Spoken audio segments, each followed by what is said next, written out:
David Whitmore was a fitness icon, with millions of followers. Julia Reeves was his devoted wife, once a beloved food blogger, now a silent shadow in their picture-perfect life. When she vanished without a trace, the world believed David's tearful pleas for her return. But behind the flawless smiles and filtered photos, a chilling truth was waiting to be uncovered, one that would expose obsession, control, and a murder hidden in plain sight.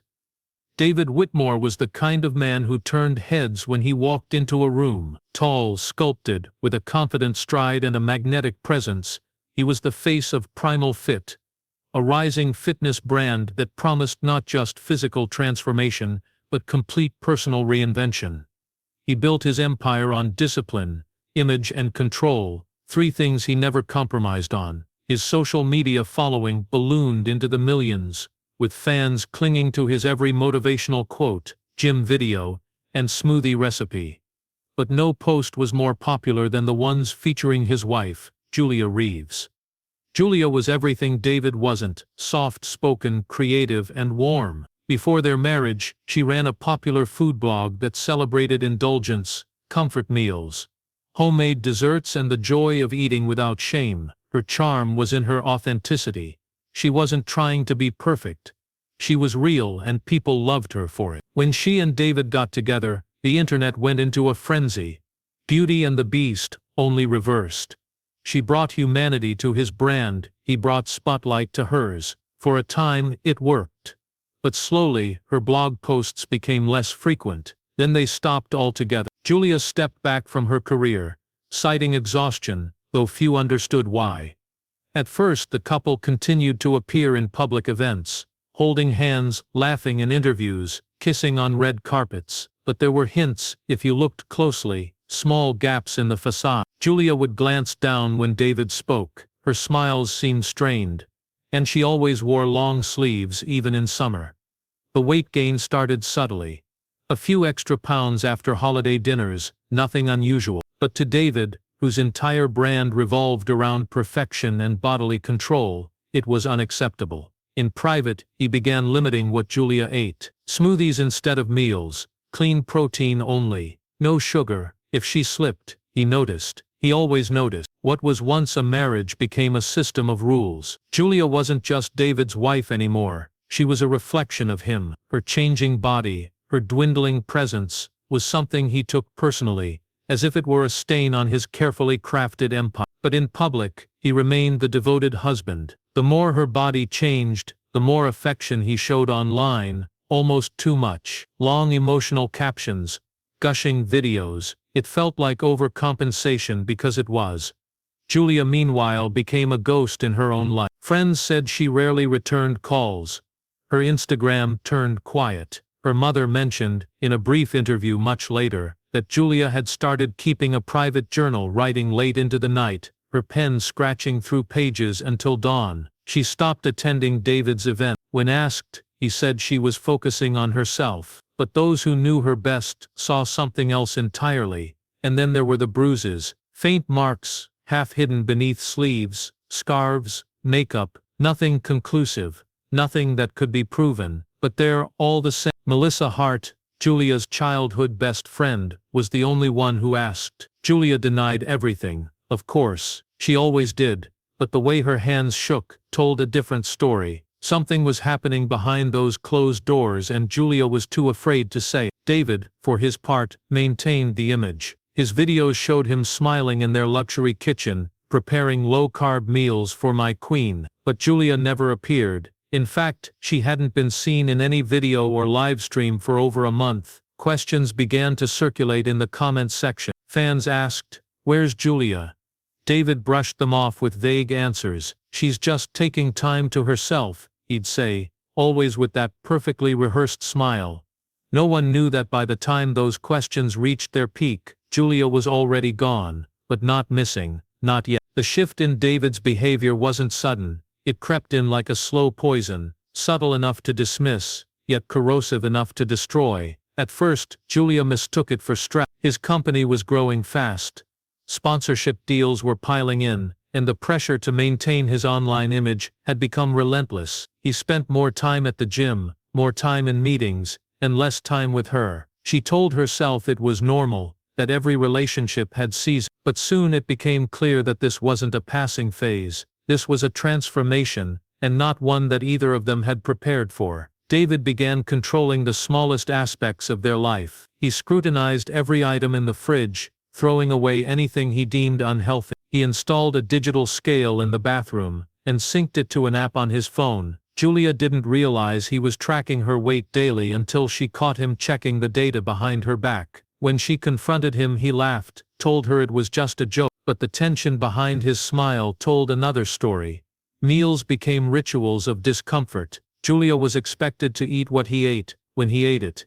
If she asked for something different, he'd pout dramatically, or shake his head with forced disappointment. "I just want you to be your best self," he would say, always in that eerily calm tone, his words wrapped around her like chains disguised as compliments. Julia's world grew smaller with every passing week. She stopped going out, stopped seeing friends. Her once colorful wardrobe was replaced by plain oversized clothes. She barely recognized herself in the mirror. Every time she reached for her old recipes, David would materialize beside her, disapproving. Slowly, cooking, once her passion, became something she feared. The kitchen, once filled with laughter and spice-scented joy, was now a cold, clinical place where she felt constantly watched. Melissa noticed the difference almost immediately. Whenever she called, Julia sounded distracted, guarded. Her laugh was thin, her voice hollow. When Melissa suggested meeting for coffee, Julia always had an excuse. Finally, one day Melissa drove over unannounced. Julia answered the door looking pale and startled,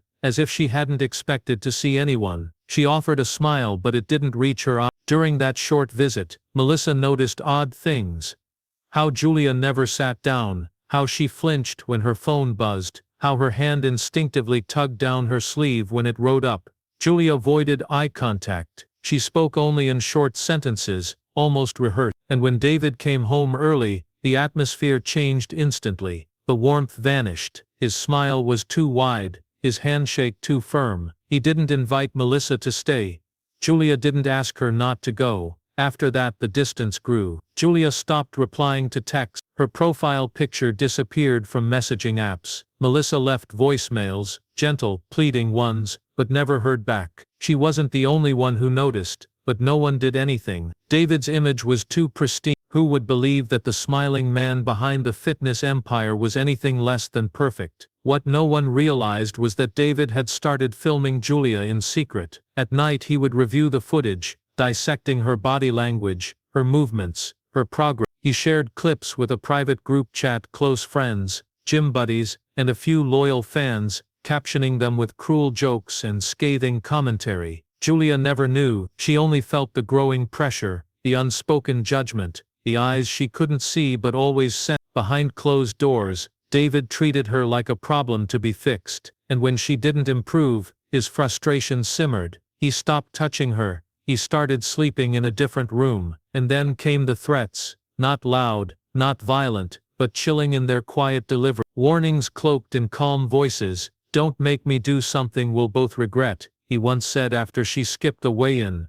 Julia felt the ground shifting beneath her feet, but she couldn't escape, not yet. She didn't know that the person she once loved was already making plans that didn't include her. When Kyle Brennan first joined the Primal Fit team, he thought he'd landed the job of a lifetime. Fresh out of college with a marketing degree and an obsession with fitness influencers, he idolized David Whitmore. To Kyle, David wasn't just a businessman, he was a living brand, the embodiment of discipline, success and strength. So when he was hired as David's personal assistant and social media manager, he couldn't believe his luck. He moved into a guest suite above the company's media studio, working around the clock to keep the brand sharp and unstoppable. At first, everything seemed impressive. The production team was sleek and efficient. David was charismatic, intense, and always on the move. Kyle shadowed him constantly, on set, at meetings, even during workouts. He admired how David seemed to have complete control over every detail of his life. But it didn't take long for the cracks to show.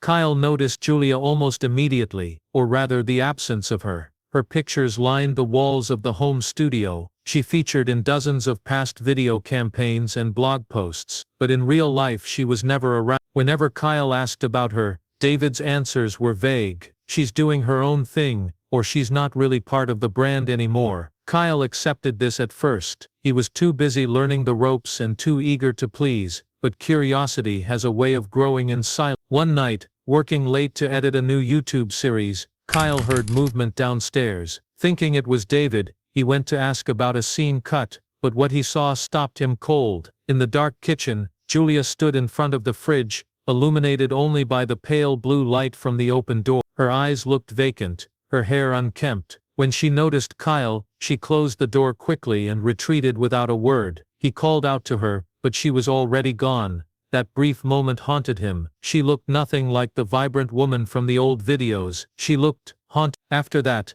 Kyle began noticing more. The guest suite shared a Wi-Fi network with the main house, and on more than one occasion, he saw unusual file uploads. Folders labeled with Julia's name, videos with timestamps, private folders not meant for public consumption. One night, when David left his laptop unlocked, Kyle peeked. What he found made his stomach turn. There were hours of footage, Julia sitting alone, eating quietly, pacing, crying on the couch. Some were filmed with a camera hidden in the corner of the living room. Others looked like they came from a hallway cam, aimed straight at the bedroom door. But it wasn't just surveillance, it was ridicule. Each clip was tagged with crude comments, "Still growing, another late-night binge, no wonder I can't post her anymore." In group chats, David and his friends mocked her appearance like it was sport. Kyle felt something shift in him that night. The man he'd looked up to wasn't a leader, he was something else entirely. Still, Kyle said nothing. He stayed quiet. He told himself it wasn't his business, that Julia could speak for herself, but deep down he knew she couldn't. She wasn't just being watched, she was being erased. And then one night, Kyle overheard a conversation that changed everything. David was on a call, pacing in the backyard while Kyle worked late in the studio. He wasn't shouting, but his voice was sharp, precise. "I can't let her ruin everything. She's not part of the plan anymore. I've tried being patient. If she doesn't leave soon, I'll make the decision for both of us." Kyle froze. The words hung in the air, heavy and terrifying. He didn't know exactly what David meant, but he knew it wasn't a metaphor. Something terrible was coming. And suddenly, the job that once seemed like a dream began to feel like a trap. He wasn't just working for a brand anymore, he was inside a nightmare. It was raining the night Julia disappeared, one of those relentless spring downpours that blurred headlights and drowned sound. The kind of night where even the sharpest details fade into shadows. David later told reporters that she left around 9 p.m., after an argument. He said she walked out with nothing but a light jacket, no phone, no purse, not even her car keys. She just vanished, he claimed, into the rain. At first, people believed him. After all, he looked devastated. Eyes bloodshot, voice trembling, a man visibly shattered. He posted a tearful video within 20 minutes. In it, he begged the public for help, described Julia as the love of my life, and said she'd been struggling emotionally for months. The video was raw, emotional, and perfectly lit. It quickly went viral, comments flooded in, "Find Julia" began trending. The world rallied around David Whitmore, the husband who just wanted his wife to come home, but those who knew Julia really knew her, weren't so sure. Melissa Hart watched the video with a clenched jaw. Something about it felt off, not the words, but the performance. She'd known Julia since they were 7. Julia wasn't the type to storm out, not without her essentials, not without calling someone. She was private, yes, quiet, yes, but not reckless, and certainly not the kind of woman who would vanish without a trace on a stormy night. Melissa contacted the police, pressing them to dig deeper, but at first, the case was filed as a standard missing person report. There were no signs of forced entry, no reported struggle. David told them Julia had taken walks alone before, especially when she was stressed. There was no physical evidence to suggest foul play. It was easy to believe that she had just left. But then a week later, a local hiker found something strange about 3 miles from the Whitmore property. It was half buried beneath wet leaves at the edge of a wooded trail rarely used by anyone other than bird watchers and hikers with good boots. A dark green duffel bag, heavy and soaked through. Inside, police discovered a diamond ring that matched Julia's engagement band, a blood-stained towel and a partially burned notebook. The pages were charred at the edges but still legible in the middle. It was Julia's handwriting. The journal entries were brief, messy, frantic. They described isolation, fear, control. In one entry, she wrote, "He records everything. I feel like I'm in a cage made of cameras." Another entry said, "He told me if I leave I'll regret it. He watches my food, my weight, even my sleep." And then, the most chilling line, "If something happens to me it won't be an accident." The evidence shifted the case dramatically. Police reclassified it as a possible criminal investigation. Forensics confirmed the blood was Julia's. The towel matched a set from the Whitmore household. As the pressure mounted, David's behavior started to show cracks. He canceled interviews, avoided questions. Behind the scenes, investigators began re-examining everything: cell tower data, bank records, surveillance from surrounding neighborhoods. Kyle, meanwhile, had gone completely silent. He stopped updating social media, stopped responding to messages. Those close to him assumed he was burned out. But Kyle wasn't just hiding, he was thinking, regretting, wrestling with what he'd seen and what he'd heard, and most of all, fearing what would happen if the truth ever came out. Because Kyle knew what David had said the night before Julia vanished, and now, with Julia gone, and a blood-stained bag buried in the woods, he realized that it hadn't been a warning, it had been a promise. The notebook became the cornerstone of the investigation, a silent scream preserved in ink and ash. For weeks, it sat in an evidence locker while forensic teams analyzed every page, every smear, every half-burned word. Investigators pored over its contents late into the night, piecing together the life Julia had been too afraid to speak about aloud. Her journal told a story that no one had seen clearly until now, a gradual descent into isolation, fear and psychological control that had started long before she disappeared. Each entry was a puzzle piece. Some detailed seemingly small events: David throwing away her comfort food, installing new locks without telling her, waking her up at odd hours to criticize her appearance. Others were more disturbing. She wrote of a hidden camera in their bedroom disguised as a smoke detector, of discovering David's group chats, filled with jokes at her expense, of feeling watched, tracked, hunted even inside her own home. She described panic attacks, nightmares, and a mounting fear that if she ever tried to leave, David wouldn't let her. One entry, dated just days before she vanished, contained a name that investigators hadn't expected: Kyle Brennan. Julia noted that Kyle looked at me differently than David does. He looked concerned. She wrote that she had caught him staring at one of the hidden cameras, frowning. She wondered if he knew, if he would help her, but she never got the chance to find out. When police questioned Kyle, his demeanor shifted from wary to visibly shaken. At first, he insisted he knew nothing, said he didn't want to get involved. But when they showed him the pages with his name, Julia's desperate handwriting, wondering if he could be trusted,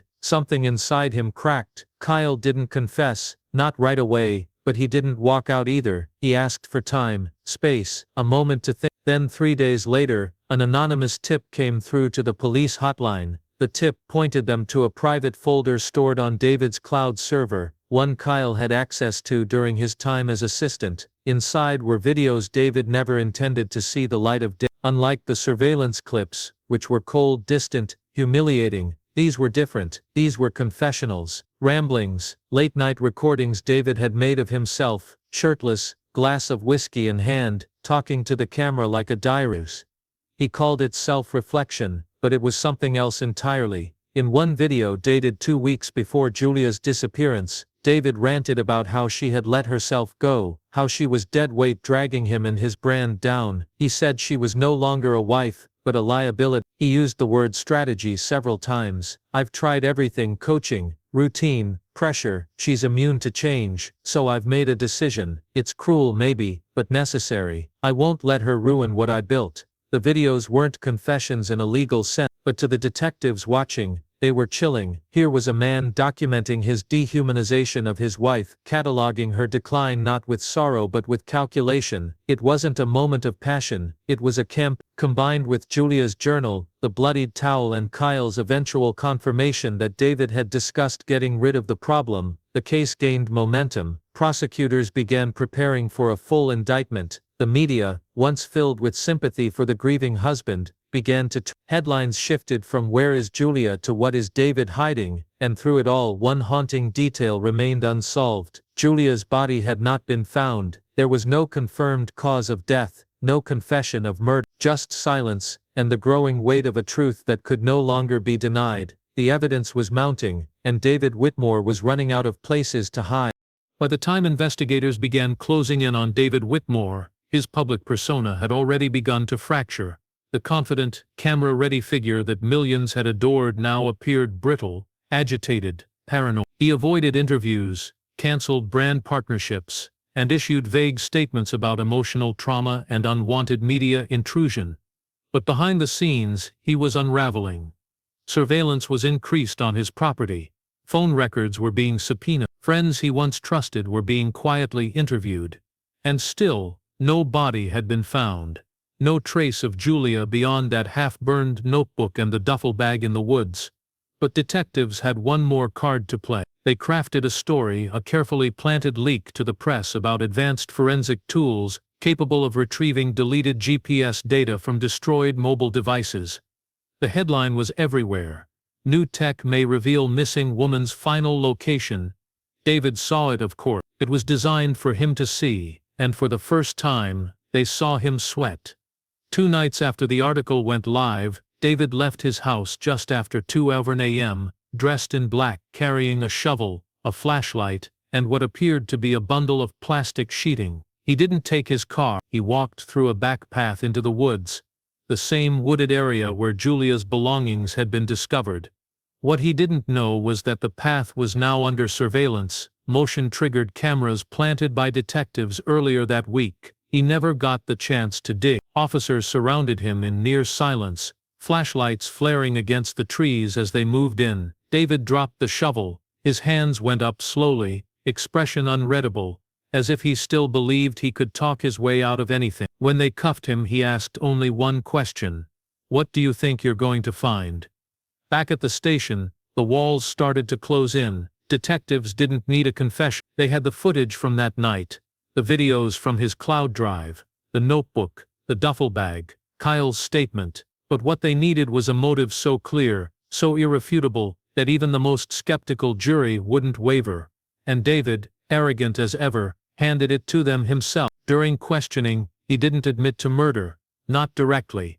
What he did do was monologue, long spiraling statements about image, responsibility, and the cost of failure. He spoke about Julia not as a wife, but as a product gone defective. He claimed she refused to help him grow the brand, that she deliberately resisted the transformation journey he offered. He said she'd embarrassed him, publicly, repeatedly, and that her weight was just a symptom of her decay. She let herself go, he said, staring at the table. What was I supposed to do? Let her drag everything down with her? Those words were played back later in court, chilling, cold, devoid of remorse. Kyle Brennan, meanwhile, finally broke his silence publicly. Under legal protection, he handed over the entire chat history from David's private group, dozens of edited video files mocking Julia, audio clips of late-night rants, and screenshots of David outlining the plan in vague but damning terms. It was all there: premeditation, digital abuse, psychological control. The case was no longer about a woman who had disappeared. It was about a man who believed he had the right to erase her. And yet, despite the overwhelming evidence, there was still one unanswered question that lingered like a fog over everything. Where was Julia? Every attempt to locate her body came up empty. Cadaver dogs, ground-penetrating radar, drone scans, nothing. It was as though she had vanished entirely, a ghost with no grave. And that was the final cruelty. David had robbed her of dignity, even in death. But he had made one critical mistake. He thought that by removing her he could control the narrative. Instead, he'd ignited something far more powerful: the relentless pursuit of the truth. Kyle Brennan hadn't slept in days by the time he walked into the courthouse for the pre-trial hearing. His face was pale, his eyes sunken, and his hands trembled as he clutched the folder of documents he had agreed to submit. He wasn't a hero, he knew that. He had stayed silent too long. He had watched it unfold from the inside, pretending it wasn't his business. But the guilt had grown louder than the fear, and eventually, he couldn't ignore it anymore. Julia's journal, the videos, the night David walked into the woods, it had all become too much. In exchange for full immunity, Kyle handed over everything: chat logs, emails, raw footage, David's confessionals, even a backup of the surveillance camera placements in the house. It was more than enough to seal the case. But what made Kyle's testimony truly devastating wasn't just the facts, it was the context. He painted the picture no one had seen clearly before. He told the court how David had turned his marriage into a performance, using Julia as a prop in his rise to fame. How the moment she stopped fitting into his carefully curated brand, he began isolating her, how he weaponized her insecurities, tracked her food, filtered her out of their social media presence, and eventually treated her like a PR liability instead of a partner. The courtroom fell silent when Kyle described the private group messages, the laughing emojis over Julia's surveillance footage, the edited clips comparing her before and after, the cruel nicknames. Each message revealed not just mockery but method. Then came the audio recording, the one Kyle had taken weeks before Julia vanished. In it, David could be heard pacing, speaking into his phone as though drafting a script. "If it ever comes down to it," he said, "I'll spin it, make it look like she left. Everyone already thinks she's unstable. The narrative's easy. People see a woman put on weight and assume she's unhappy. No one's going to ask questions if she disappears." The jury heard it. So did Julia's mother, sitting in the front row with Melissa Hart, gripping her. Neither of them cried, they just stared forward, hollow and still, as the reality of David's cold calculations were laid bare. David meanwhile remained defiant. During the trial he refused to testify, but his lawyers clung to the idea that Julia had left willing, that the evidence was circumstantial, that the notebook couldn't prove murder, but the walls were already caving in. The prosecution didn't need a body, they had a blueprint, and that blueprint showed a man who had planned to erase his wife long before she ever disappeared. The jury deliberated for less than 5 hours. David Whitmore was found guilty on all counts: second-degree murder, obstruction of justice, unlawful surveillance, and abuse. His sentencing hearing was somber and brief. The judge described his actions as an orchestrated act of cruelty, and called his treatment of Julia a disturbing reflection of a man who viewed control as love. He was given life in prison without the possibility of parole. But even as the courtroom cleared, and the reporters rushed to publish headlines, the sense of closure remained distant. Julia's body was never found, there was no grave to visit, no final moment of peace, only shadows and questions and the bitter ache of what had been lost. Kyle disappeared from the public eye immediately after the trial. He refused interviews, deleted all social media, and moved out of state. Some said he couldn't bear the guilt. Others believed he simply feared retaliation. But those closest to the case knew the truth. Kyle didn't want to be remembered as the man who helped bring David down. He wanted to forget that he ever helped build him up. And as for Julia, her voice captured in those journal pages became her legacy. Her words echoed louder than David's image ever could. David Whitmore was led from the courtroom in silence, his hands cuffed, his once famous face hollow and expressionless. The man who had spent years obsessively curating his image was now reduced to a number in the prison system, stripped of followers, freedom, and fame. Primal Fit, the empire he had built on control and confidence, collapsed overnight. Sponsors cut ties, social media platforms removed his content, gyms that once bore his branding painted over his name. In less than a week, he vanished from the digital world he had once ruled. But outside the cold walls of the courthouse, the echoes of what he'd done refused to fade. The public response was fierce and divided. Some still clung to doubt, unable to reconcile the smiling man from motivational videos with the monster painted in court. Others were horrified that it had taken so long for the truth to come out. Across the country, Julia's journal entries began circulating in forums, advocacy groups, and survivor networks. Her words, raw, frightened, and heartbreakingly honest, sparked something far larger than anyone expected. Melissa Hart took a copy of Julia's charred notebook to a small independent publisher. Together, they released it as a memoir, The Weight of Silence. The title came from one of Julia's last entries, where she described her world as heavy, like I'm carrying a silence that's too big for my body. The book became a lightning rod, a testament not only to her suffering, but to the quiet abuse endured by so many behind closed doors. It hit bestseller lists within days. Bookstores displayed it next to titles on emotional abuse, domestic surveillance, and toxic image culture. In media interviews, Melissa became a reluctant spokesperson. She didn't speak as a professional advocate, she spoke as a friend who had seen too much, too late. She warned people what to look for: the isolation, the gaslighting, the erosion of. She reminded the world that abuse doesn't always leave bruises, sometimes it leaves absence of joy, of voice, of choice. Activists and lawmakers took notice. A petition began circulating to create stronger legal protections for victims of psychological and digital abuse. Several states introduced new legislation under Julia's name. In less than a year, Julia's law passed in 2 of them, criminalizing covert surveillance within intimate relationships, and recognizing coercive control as a prosecutable form of domestic abuse. Still, one piece of the story remained unfinished. Search efforts for Julia's body continued long after the trial ended. Volunteers combed the woods, divers explored nearby lakes, dogs were brought in again, and forensic geologists studied soil patterns near the Whitmore property. Every discovery, a piece of clothing, a buried bone, raised hope, only to end in disappointment. She remained missing, lost somewhere in the silent spaces between trees, between digital frames, between memory and myth. Over time, tributes began appearing in unexpected places. Murals of Julia, smiling in one of her last food blog photos, were painted in city alleys. Quotes from her journal were etched into park benches and school walls. Strangers lit candles on the trail where her belongings were found, turning the path into a makeshift memorial. Her presence, though invisible, remained tangible.